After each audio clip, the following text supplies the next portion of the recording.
Welcome to today's video clinic, Belts and Hoses. Today's project is this 1998 Dodge Ram 1500, and the owner says that the belt squeaks.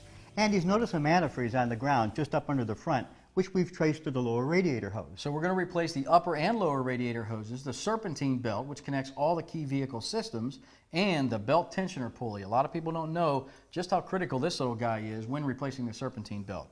All you need is a little advanced know-how. And the right tool, and this job is not hard at all. Let's get started.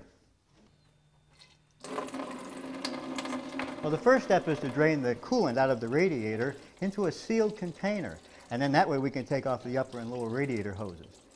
While we get the rest of the antifreeze drained, this is a good time to go ahead and remove the serpentine belt. We're using our Advanced Auto Parts Lunar tool to overcome the tension on the pulley, and holy cow, when I push on the tensioner pulley, there's no rebound. Wow, no wonder this belt slips and squeaks. Okay, I've got my side off, Jim. Okay, let me help you here on this side. Good. The old belt comes off very easily. This is such a critical component under the hood, but a lot of people think it's a tough project, and here's the proof. It's actually very easy.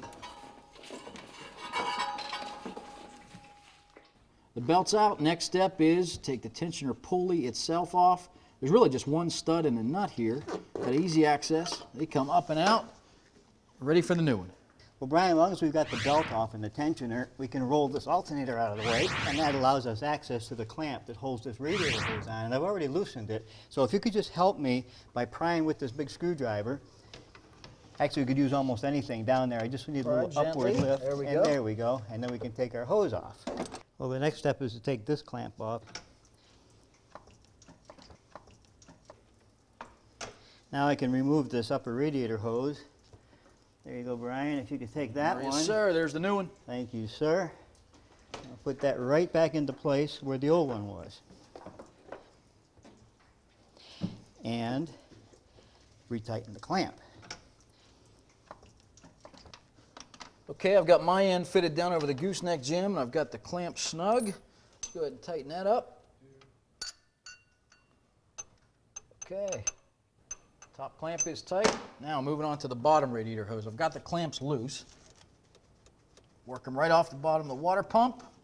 Careful, you may get a little drippage and drainage here. We've got our drain pan back under the truck. Here you go, Brian. Here's a new hose. Great, thank you. You know, hoses can crack and swell and they can bulge, and that's what you want to do is look at the hoses and see if there's swollen parts. See if there's cracking, especially around the edges, and make sure that they're not too soft. You can squeeze the hose all the way down, and any condition like that is an indication of a hose that needs to be replaced. Okay, just tighten up our lower hose clamps and we're good to go. Let me just grab the new tensioner pulley here, Jim. It installs very simply. Just line up the stud and the stud. You feel it drop in. Reinstall the nut on the back. And we're just about there. Grab the new serpentine belt from Dayco. Here you go, Jim. All right. All right. It's a long belt. If you have any Certainly is. questions about how the routing of that belt goes, right under the hood of every vehicle there's a diagram. Okay, belt routed. Good deal. Let me create some up tension here with our tensioner tool. Spool it up around the alternator pulley, and we are in business. Wow, what a difference in that spring tension, too. Oh, it feels good over here, too, Brian. The next step is to add the antifreeze coolant, and if you've got pets around the house, the low tox is what's recommended. Now that we've got the radiator topped off, we'll put the cap on and fill the coolant recovery up to the cold full mark.